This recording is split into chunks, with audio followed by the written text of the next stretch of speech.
Yeah, obviously exciting night for our program, for our fans, but more importantly for our players. Obviously I think they've been through a lot over these last couple of weeks, and it was good just to get back on the grass, at home in front of their fans and get out there and play football, the game that they love. So didn't play perfect by any means. Kind of started pretty slow on both sides of the ball throughout the first quarter, and then came in at halftime. Thought they responded, but we didn't play clean. And our big thing is when guys have the opportunity at this point in the season, they got to take advantage of those. And then we had some guys late in the game that went in that we need to play a little better. But super excited for our program, more importantly for our players, to be able to play again. And that was the message to them throughout it. You're playing to play again, and don't let this season end. So it's a really good group, a lot of grit, a lot of toughness that are fun to be around. So open it up for questions. Pete, any update on Lacey? Yeah, he banged his shoulder up. Obviously, he came back into the game and fought through that. So we'll address it from here going forward. But he went back in the game, and it's a bruised shoulder.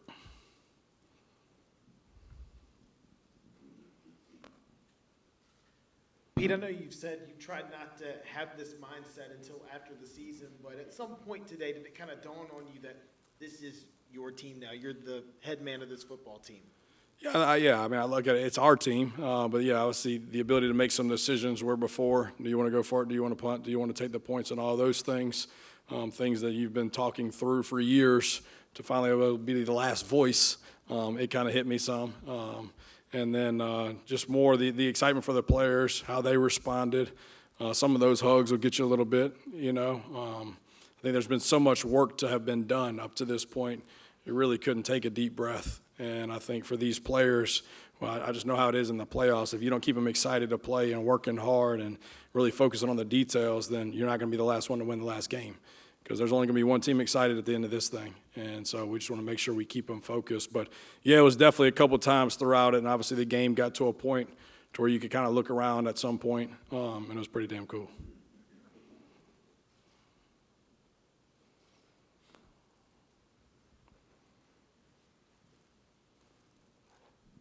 Pete, you've kind of been putting the spotlight always on the players, but there were, I think, with 6 minutes to go and then with 50 seconds to go, this crowd's chanting your name. There's something about you that the fan base has gravitated towards. Do you kind of know why, or have you felt that?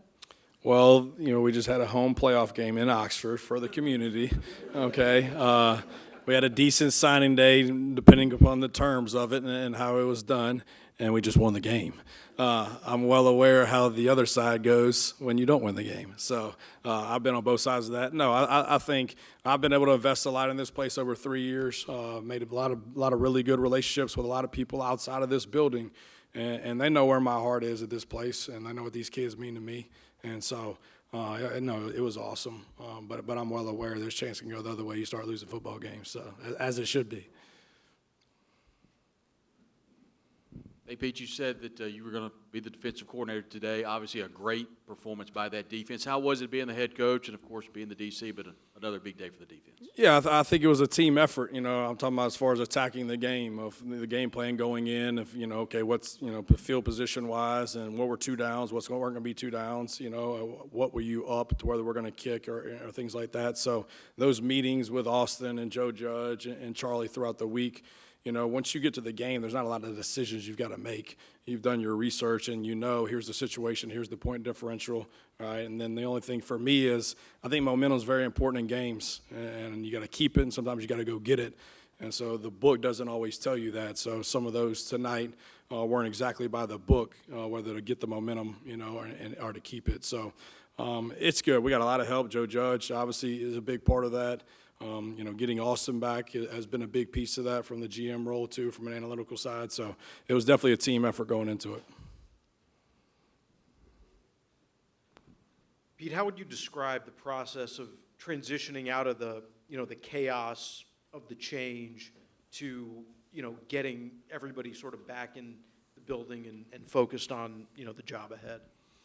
Yeah, I don't think it was very hard at all because, it'd be one thing, no disrespect, like if this was the Pop-Tart Bowl or something like that shit would have been really hard, all right? But, this is the playoffs. That's what, people start talking about, are they going to play or are they not going to play? What are we talking about?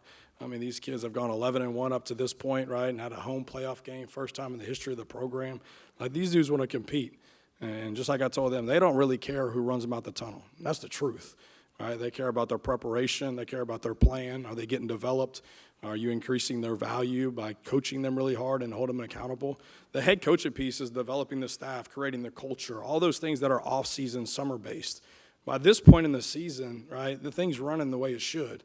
Like, you just got to keep it on the tracks. And there's some things that we can add to it based on experiences that we've had and getting a feel of the team.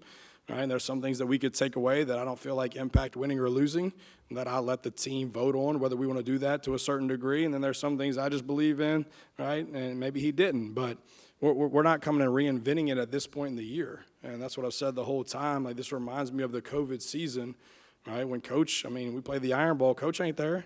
Right, he's got COVID. I mean, Sark ran him out the tunnel. I mean, we still beat the shit out of Auburn. I mean, it didn't matter, right? Because at that point in the year, right, it was already in place, going the way it's supposed to. I'm the work on the cussing thing, my bad.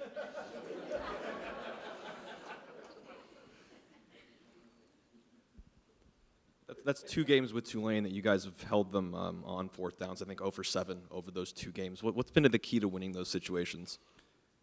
Big guys up front, you know, obviously the plan of what they've done, you know, be able to counter it and having a good plan is very important. But at that point, you know, it's about getting off, striking a block, you know, getting off and tackling the guy with the ball. And our guys were better than theirs up front. And so I think that's something in this game that we had to win at those moments. Obviously, a lot of their running game is not affecting A to A. But at that down and distance, it is normally. And so once you put Xavier and Harrison there and the Will Eccles of the world and the Cam Franklins and JBs and all those guys, my money's on them. And so I thought they came up big, just like they did, you know, the game before. Hey, Pete, Charlie and the offensive staff have had a lot going on the past couple of weeks. Just how did you notice them handling the game plan and everything this week? I had zero concern with Charlie Weiss calling this game for this one reason. Charlie Weiss could not afford not to call a hell of a game. All right, all he's heard, right, his whole life, Lane Kiffin's office, Lane Kiffin's office, Lane Kiffin's office. So this is his one opportunity, right, for people to realize Charlie Weiss calls the offense, right, just like he's done all year, and he did a great job of tonight. So I had no concern on that, because the last thing Charlie wanted to do is come out here and lay an egg, all right, because then whose offense is it? Yeah, you be writing about it. Whose offense is it? That's right. Did you say his name? Whose offense is it? Okay. No, you just said Kiff's. Yeah, because he didn't score any points, so Kiff wasn't here. Right, so then now Charlie doesn't call the plays. So Charlie does a great job, and there was zero concern with him. Like I said, from the very beginning, he didn't get on that plane with any doubt that he was going to coach us in the game, because that's who he is. All right, so he did a great job. Hey, Pete, when it was 14-3 and you had 4th and 4 down there and you decided to kick the field goal, was that an easy decision, hard decision? A lot of us were thinking Because that the book is going to say it's 2 possessions still, right? But I coach defense. It's 2 touchdowns. All right, that's different for me. All right, so at that point, it was keeping the momentum of the game. And at that point, we had just stopped them on 4th down. And this is where I'm different than the book. All right, so we just got an extra possession that we shouldn't have got, because they should have punted. All right, so we got that extra possession. We've got to come away with points. So at that point, to keep the momentum of the game. So that's why we did it. Pete, without using any crude language, how nice is it going to be for the next couple of weeks to hear it's just going to be about Georgia and Ole Miss and nobody else? We'll see. Y'all control that. Trinidad got banged up, Pete, but then came back in. I mean, he was efficient all day. Just what kind of was he dealing with, but also his game again, just to be able to produce like he has ever since he got in to start. Well, I walked over there when he was, you know, on the field laying down. I was like, look, dude, you don't have to do this for attention. Like, you got your own flags. Like, you got your own song they play in the stadium. So, no, I think he got a little bit banged up. But, man, that dude's tough as nails. I mean, you're talking about a kid that came from D2 to the SEC that was viewed that had a starting quarterback. And it wasn't like everybody didn't think Austin was the future. He knew that coming into it. So to come with 1 season left, to come into this conference with a guy that's been in the system just tells you who he is, and worked his butt off. And obviously Austin got banged up in order for him to get in, and then knew he wasn't going to lose it. So you weren't keeping that kid out of this game. No way. Over here, Pete. What does this performance say? I know you said it wasn't perfect, but it was a convincing win, and Tulane had been kind of peaking lately. just about the ability of everybody to compartmentalize when there is, some uncertainty about the future, and you're having to, work on the offensive staff at the same time as preparing and everything like that. Yeah, I mean, I think at this point, everybody wants to increase their value, whether you're a coach or whether you're a player. So if that's a senior, they want to increase their value of their first contract and get drafted higher. All right, now, if you're an underclassman, the way the portal is, they want to increase the value of their contract, whether that's staying here or that's being more marketable somewhere else. So from the very beginning, it was in everybody's best interest in this building to coach really well and to play really well, because there was going to be no negative to come from that, not only for them from an individual, for us as a team, but more importantly for us as a university. So it's a pretty easy sell. You don't have to sell that. That's just common sense. Like, go play really well in a big game, in a playoff game, right, to have the opportunity to go play in another really big game. And the better you play in big games, the more money you're going to make, whether you're a player or a coach. And that's been proven. But then when you got a group of guys that we have that actually enjoy playing together and that they don't want it to end, and we talked about what's the legacy that you want to create for this team. And that's what I told them last night. This is going to be the last opportunity this team right now gets to play in Vaught Hemingway. It's the last time. All right, and those are memories they're going to remember for the rest of their life. And they're going to come back as that playoff team that went undefeated at home in 2025, right, which is really special in its own sense. And then I pulled the seniors up last night. Those guys, I've been here for 3 years with these seniors that have been here for the last 3 years. They've lost one game at home in 3 years. 3 years, right? So that's a credit to our fan base, right? More obviously, more importantly, to our players. But, they create an environment in that place that's magical. It's awesome, right? And our kids respond to that, and they enjoy that. So they were going to leave that out there. So, we wanted them to go out there and create one more opportunity for us to play together. But more importantly, their last memory in the Vault is a W, and it was. Do you have an update on Wyatt Williams or Caleb Odom? How are those guys doing? I don't. Hopefully we'll get one after this. Pete, you talked about wanting to kind of keep the team, on the tracks, but that you'd allow them to kind of vote on some things they might want to change. What might have been the biggest change that you or the team decided to make leading up to this game? Have you been in this room before? Well, it used to be right there. Well, it used to be right there. Basketball goal. We got rid of the basketball goal first. We had a basketball goal in here. Does that make sense? So we got rid of the basketball goal first. The other thing is, from a uniform policy, right, it's a Nike team. All right, we've had a cleat policy, and I'm big on uniformity and all those type of things, but I did allow them, as long as it's team colors, we asked the Leadership Council, they can wear whatever cleat that's issued by Nike as long as we can see the swoosh regardless of the color. And so that was a little bit of their freedom. It's amazing, right, messing with these kids these days of all the shoes that they have, of how important this place erupted when I allowed them to be able to do that. But that was voted on by the Leadership Council. So some of those tonight didn't have the exact same shoes on, didn't change the uniform on that. And then, for me as a player, it was always like I didn't like the forced fun aspect of getting teams together. And what I mean by that, like, hey, we keep you up here a lot. Now you're off, but now we're going to make a movie night. The idea is to have camaraderie and get them together. Like, they don't want to come together when they have time off. So we got them to make a list of things that they would want to do throughout the week and try to get them involved, because that was a big piece.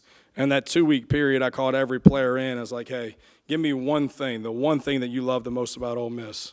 And then I call them in and say, hey, give me the one thing that you would change first in this program if you were the head coach. So we kind of built a list, and we've kind of gone through some of those things for the players and trying to address some of them while they're still here, because some of those guys are seniors. So a lot of those things that are on the list that you're talking about were created from the players. It wasn't something that I came in and just said, hey, I don't like this, I don't like that. I think right now it's about keeping the routine the same for the players that they like. And there's some things that they don't like that we're going to do because it's discipline and it's the right thing to do. We're not leaving that up to them. But some of the things that don't matter, right, those are the things that we're talking about. Pete, you mentioned earlier in the month that you just kind of weren't sleeping because there was so much to do. So I'm curious, how are you feeling? And how are you? Are you sleeping now, or do you sleep when you're dead? When does that happen? I feel amazing. No, yeah, I get some sleep, yeah.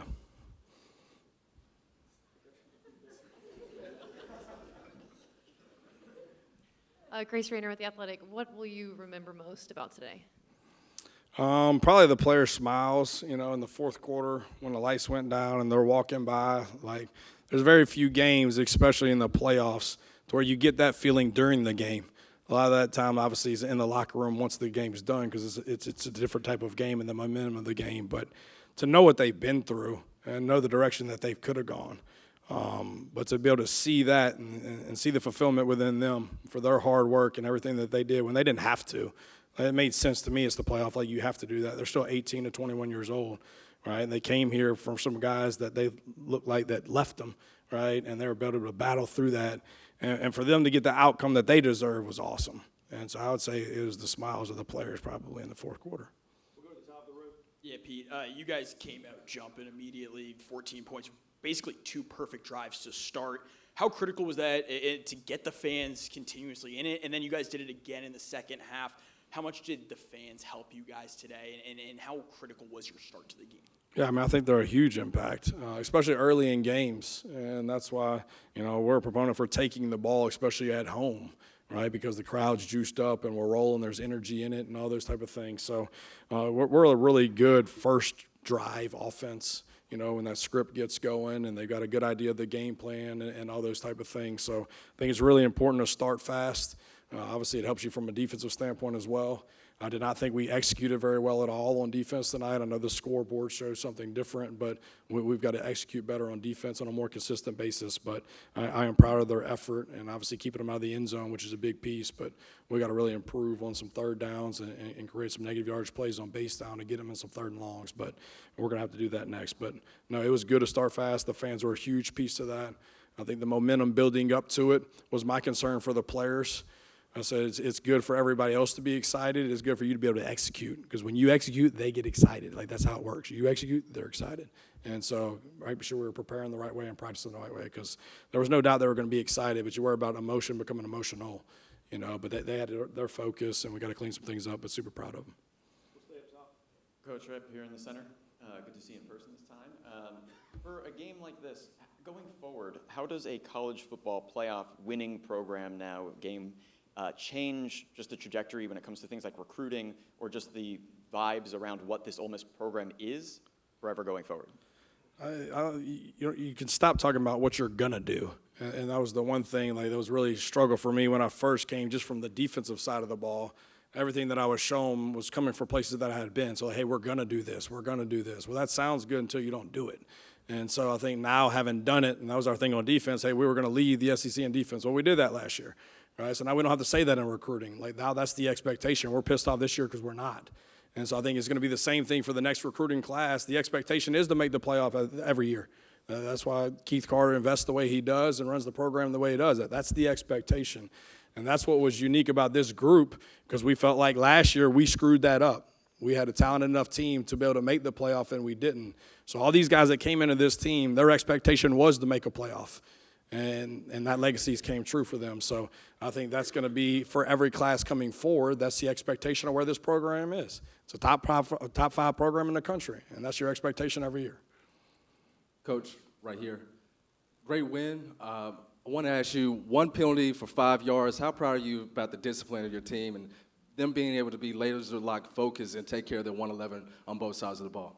Yeah, I mean, I think a lot of credit goes obviously to the coaching staff going into it on both sides of the ball. But, you know, we talk about undisciplined penalties, okay, and non-aggressive penalties. And that's one thing as a head coach for me. There's some aggressive penalties that are going to occur throughout games.